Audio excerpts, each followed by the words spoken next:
Aujourd'hui, on va parler de la société industrielle de mécanique et de carrosserie automobile. C'est pas très glamour, mais si je vous dis Simca, ça va vous parler à tous.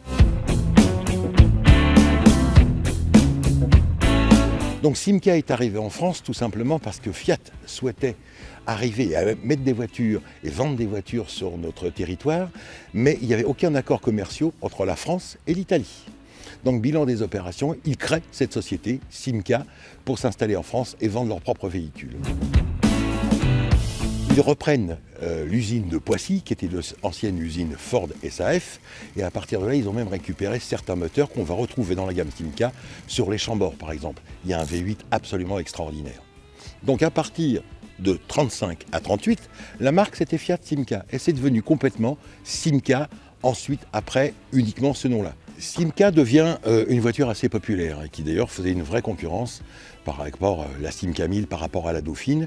Il y avait des prix beaucoup plus intéressants et on avait quand même une qualité de fabrication. Simca aussi voulait avoir une petite dimension un petit peu sportive et ils ont fait appel à Berton. Et on a la chance aujourd'hui d'avoir Roger, je l'ai appelé Robert tout à l'heure, mais donc c'est notre ami Roger qui est le président international du club Berton.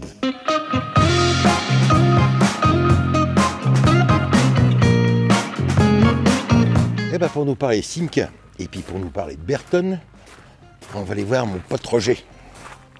C'est une encyclopédie sur pattes.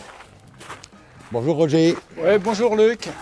J'ai un peu choisi cette voiture-là parce que dans les années 70, elle était mythique.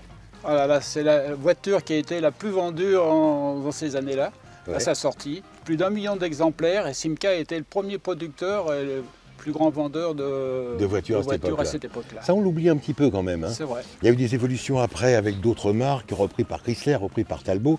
Et on a une magnifique petite Samba, on va pouvoir en parler tout à l'heure. Alors quand on était gamin, on adorait ça. Enfin gamin, déjà on était des adultes. Il y avait aussi leur version TI, qui était une version à injection. Exact. Qui était une petite bombe sur pattes. La Simca en 100 TI. Ouais. Voilà. C'est une voiture mythique. Qui roule très bien. Celle-là, c'est un modèle 1973. C'est la spéciale, qui a quand même déjà développe 75 chevaux. Et la TI, bon, à peu près 80 chevaux. Alors, le peu de chevaux à l'époque, ça faisait des différences fondamentales. Tout à fait, Si tu avais une TI, tu changeais complètement de statut dans la vie. Tu es d'accord? Il y avait peu de choses. Enfin, ceci dit, ça a été vraiment la voiture des jeunes. C'était vraiment une voiture fiable, qui marchait très fort. Et puis qui avait un look, quoi. Il y avait quand même. Et puis c'était une bonne routière, 4 personnes à l'intérieur, une voiture avec un haillon arrière. C'était le début des voitures avec haillon. Donc la R16 qui est sortie aussi dans ces époques-là. Roger, tu as commencé comment? C'est Fiat Berton, Berton Fiat? Dans quel sens? J'ai commencé par Berton. Par Berton parce qu'en 1969, j'avais déjà un coupé 1200S. Ah déjà? Déjà, en 1969, le premier qui est sorti. Et je l'ai acheté au concessionnaire Simca directement, en occasion bien sûr, parce que je n'avais pas encore trop de moyens à l'époque. Et j'ai roulé pendant des années et des années et des années avec. Voilà. Alors les carrosseries étaient fabriquées en Italie à Turin, étaient ramenées en France à l'usine de Poissy, et là on y mettait la mécanique. Tout à l'heure, dans une confidence entre nous, il me disait, des fois les carrosseries, elles arrivaient à l'usine, elles étaient un petit peu rouillées déjà. Voilà, c'est ça, oui. Malheureusement, les voitures étaient donc confectionnées par Berton en Italie à Turin. Elles étaient amenées sur un train verticalement. Et dès qu'elles arrivaient à Poissy, elles étaient déjà bien rouillées. Et Poissy montait simplement la structure et les habillait complètement. C'est ça, et les mécaniques surtout. La mécanique et l'habillement intérieur. D'accord, alors c'est rejoint 2 modèles. Et on va se rapprocher de ces 2 modèles. Et on va parler spécifiquement de Berton. Berton est une société qui a été montée en 1912 par le papa, qui lui faisait des véhicules à traction animale, des carrosses, autre chose. Mais déjà, il y avait une vraie qualité de fabrication. On reconnaissait les carrosses Berton. C'est le fils, Giuseppe, surnommé Nuccio, qui a donné les lettres de noblesse avec des dessins absolument magnifiques, puisque Berton a travaillé aussi pour Ferrari, il a travaillé pour Ford, il a travaillé pour Lancia, et il y a vraiment une patte et il y a vraiment une identité. Et c'est Roger qui va nous en parler. Il est venu avec sa petite Berton 1200 et il y a Guy, son pote qui est là, qui est venu avec la 1000. Alors, Roger est aussi le président international, j'aime bien dire international alors qu'il est modeste, mais non, c'est pas du tout modeste, donc c'est le président international du club Berton. Parle-nous de ces deux voitures et après tu nous parleras de ton club.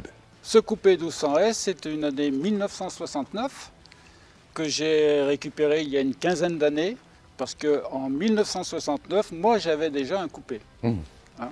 Ensuite, vu l'évolution de la vie, j'ai plus de voitures coupées, mais j'en ai retrouvé un, donc celui-ci, il y a une quinzaine d'années, qui est dans son état d'origine. Un petit voile de peinture a été refait, mais vraiment tout est d'origine. D'accord. On est sur une base de Simca 1000. Oui. Le coupé 1000 est sorti au salon de Genève en 1962 et produit à partir de 1963 jusqu'en 1967. Il y a un côté dans ces voitures-là et dans le dessin, il y a un côté totalement intemporel. Voilà. Tu es d'accord avec moi? Tout à fait. Hein? C'est des voitures qui, par le design, passent leur temps sans aucun problème. Elles ne vieillissent pas, ces voitures. Oui, c'est vrai. Donc, pour continuer l'évolution du coupé 1000, le coupé 1000, donc, comme je disais, a été produit jusqu'en 1967. Mais vu la concurrence Renault avec sa R8 Gordini, Simca s'est dit, faut qu'on ait une petite voiture sportive.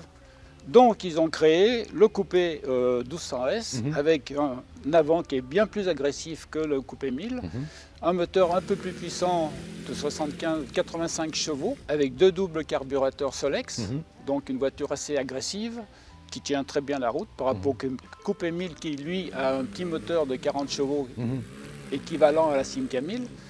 Et donc ce coupé 1200S a évolué jusqu'en 1971. Où il a été fini d'être monté, produit en Hollande. D'accord. Maintenant Roger, tu es venu avec un adhérent, Guy, qui a amené une magnifique voiture. Maintenant tu vas nous parler du Club Berton. Le Club Berton a été créé en 1994. Moi je suis président que depuis 2017, donc ça fait déjà un certain nombre d'années. Donc au club nous avons plus de 300 adhérents, dont une cinquantaine d'étrangers, avec des Australiens, des Belges, des Danois, des Allemands, même un Japonais. Ce club est animé avec une réunion annuelle dans un département différent. On participe également à pas mal de salons, dont Epocoto début novembre, auquel j'ai participé. On fait Reims, on fait Toulouse, on fait Montpellier, bien entendu. Quelles sont les perspectives pour 2024 pour le club ?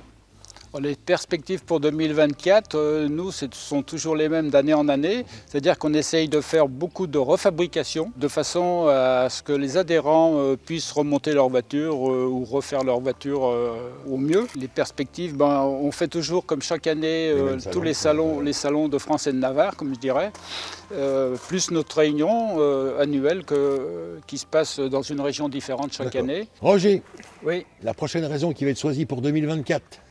Cette année, c'est la Charente qui a été proposée, et donc toujours pendant la période de Pentecôte, parce qu'il y a le lundi de Pentecôte, ça fait un peu plus de jours, et on a une cinquantaine de voitures qui arriveront à Charente cette année. Donc on va suivre ça, bien sûr, cet événement sur les réseaux sociaux. Pas de problème. Bien entendu, on part avec nos voitures, on roule. Alors, un immense merci à Guy.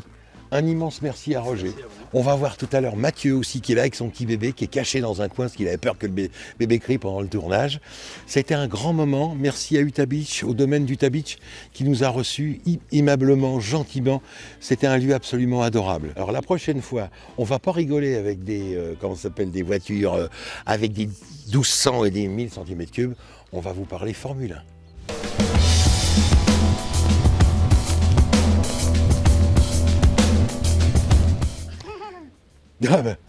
Il y a un qui est content, c'est Hugo qui est venu aujourd'hui avec son papa et son pote Ludo.